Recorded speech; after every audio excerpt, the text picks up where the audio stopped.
Olá, pessoal. Eu sou a Karine, pedagoga responsável pela brinquedoteca do Bloco Pediátrico.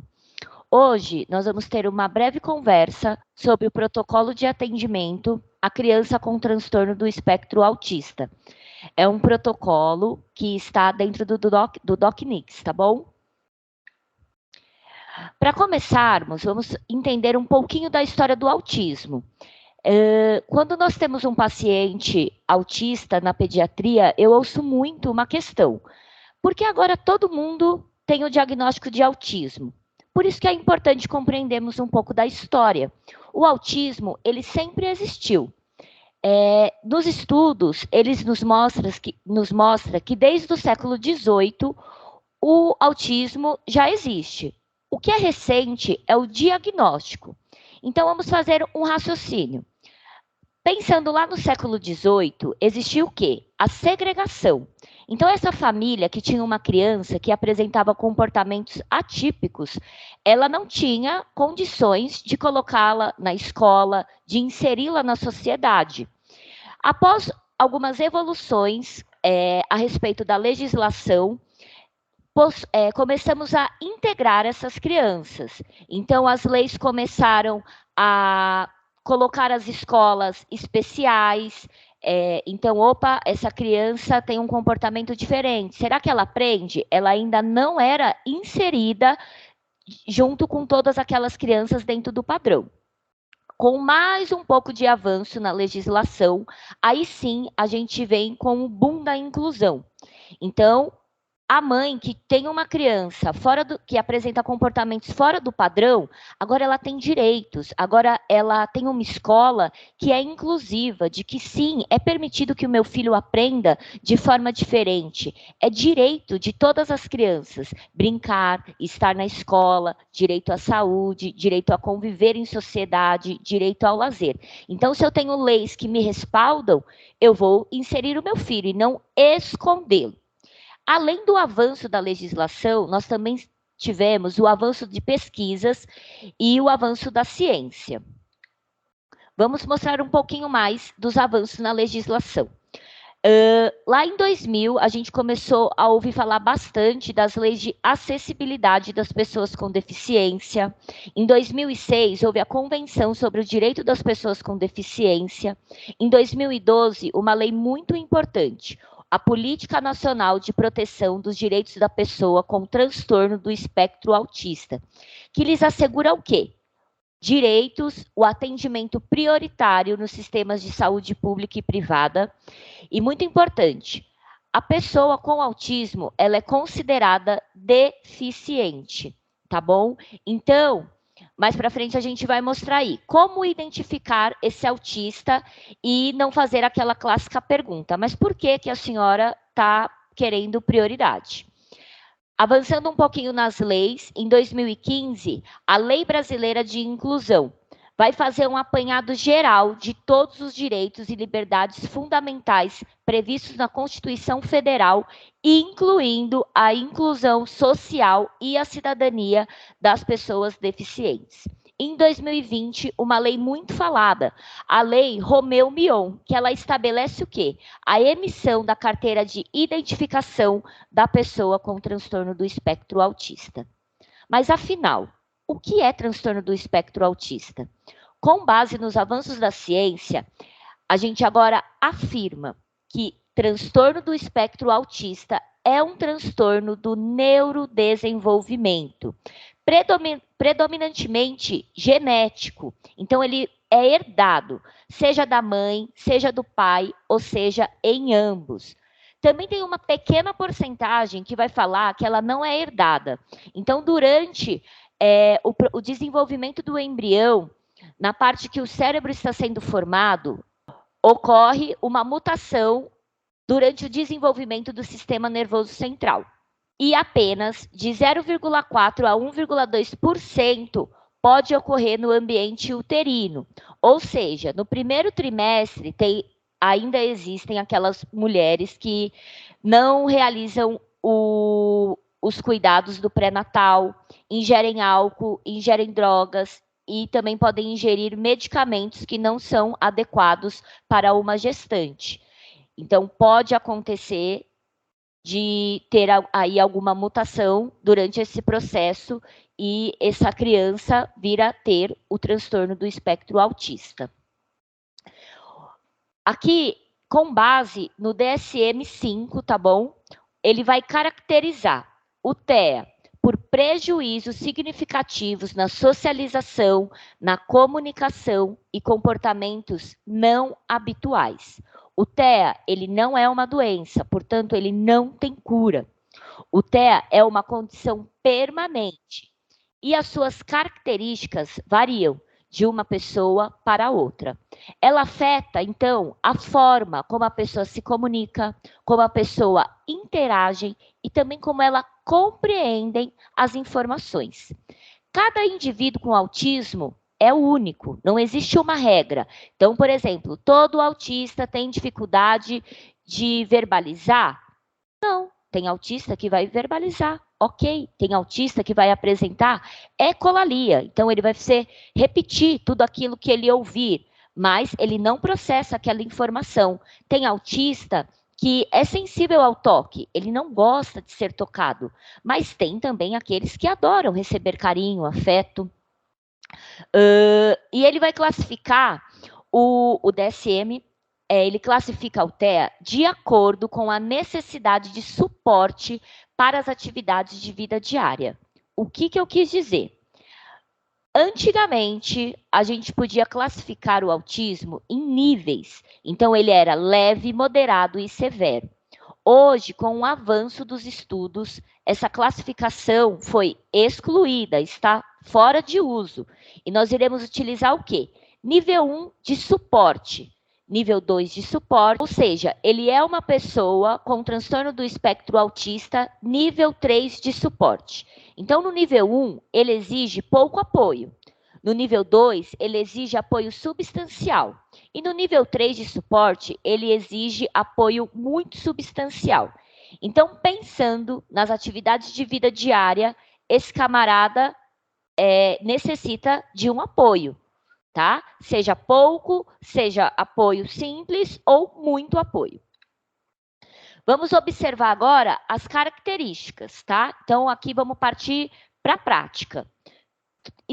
Vamos imaginar um pronto-socorro infantil. Logo na sala de espera, eu percebo que tem uma criança que apresenta muito choro, que eu não consigo compreender o que ela diz, e ela apresenta também muita agitação. Então, ela faz esse movimento assim, que se chama flap, que é o movimento com as mãos. Essa criança pode chorar, pode ficar inquieta, pode pular, pode vir a se jogar no chão. Antes que eu rotule essa criança, porque a gente ouve isso muito. Essa criança não tem limite, essa mãe não vai fazer nada. Eu posso observar. Será que essa criança apresenta algum colar de identificação? Uma carteirinha de identificação? Então, vocês vão observar aí no slide. Posso ter esse cordão do girassol, que cai lá dentro da lei Romeu-Mion, que ele vai caracterizar transtornos invisíveis. Entre vários está o transtorno do espectro autista. E o mais clássico, que é esse colar com quebra-cabeças colorido. Ele define que é uma pessoa com autismo. Então, vamos voltar às características. Ele pode ter dificuldade na linguagem, ele pode não verbalizar nada, ele pode não responder quando chamado. Um outro sintoma, uma outra característica, não compartilha os interesses, ele brinca de uma forma diferente. Então, tem um carrinho. Eu não vou ver essa criança, bum, bum, bi, bi. Não, normalmente eles viram e eles ficam rodando as rodas do carro por minutos. Então, não tem sentido, não tem um uso funcional do brinquedo. Essa pessoa com autismo também pode não desenvolver expressões faciais e nem interpretar. Então, você não vai me dar oi, estou triste. Para ele, não tem significado nenhum aquela expressão. Também não tem interesse em imitar, em participar de brincadeiras que as crianças, dentro do padrão, costumam brincar. quanto ao comportamento ou interesses restritos, repetitivos e sensoriais. Apresentam estereotipias e comportamentos não habituais, apresentam a ecolalia, que é uma verbalização de forma repetida, possuem interesses restritos, peculiares, como gostar muito de dinossauros, sistema solar, montarem quebra-cabeças. Muitos apresentam interesse em línguas. Geralmente são crianças metódicas, que precisam que tudo aconteça da mesma maneira. Saiu da rotina, a criança se desorganiza. Problemas sensoriais, então algumas podem ficar no som alto, com a luz piscando, como se fosse uma balada, ok, mas outras não. Colocou a criança num ambiente que produz muito eco, ela vai se desorganizar, ela vai ter um sofrimento, porque ela não consegue suportar e processar aquela situação, tá? E muitos deles também apresentam uma seletividade alimentar. Aí eu pergunto, mas esse diagnóstico é importante ou agora todo mundo tem diagnóstico de TEA porque é um rótulo? A gente tem que voltar e compreender um pouco mais dos direitos legais. Uma mãe que tem um diagnóstico do seu filho com TEA, ela vai poder proporcionar um tratamento adequado para o seu filho. Tendo esse diagnóstico, ela tem direito ao tratamento multidisciplinar, ela vai ter direito ao acompanhante terapêutico especializado, se assim o médico achar necessário, e vão ter direitos respaldados por lei. Vaga especial de estacionamento, gratuidade no transporte público, liberação do rodízio, direitos previdenciários, amparo assistencial como LOAS, entre outros. E dentro do nosso ambiente da saúde, é preciso entender que uma pessoa com transtorno do espectro autista necessita de mais cuidado, apresenta mais limitações, tem o direito de ser respeitada e acolhida pela sociedade. Então, eu interpretando quais são os sintomas, quais são as características dessa criança com transtorno do espectro autista, eu vou parar de rotular essa família. Essa mãe, quando chega, que essa criança necessita de internação, gente, aquela condição que a gente vê de agitação no quarto, de uma mãe pedindo, não toca agora, será que todo mundo pode fazer as coisas um seguido do outro, não ficar toda hora intervindo? Ela vive aquela situação todos os dias, não é porque precisou ficar internada que a criança se desorganizou. A criança se desorganiza o tempo inteiro, tá? Então, quando essa mãe chega aqui, ela vive exausta, não é? Ela está exausta, assim como de costume a gente vê aí outros pacientes. Então vamos evitar rotular e vamos tentar processar essas informações que estão sendo passadas aqui antes de fazermos alguns apontamentos, tá? Evitar toques excessivos, ou também perguntar para a mãe, tudo bem se eu tocar na criança agora?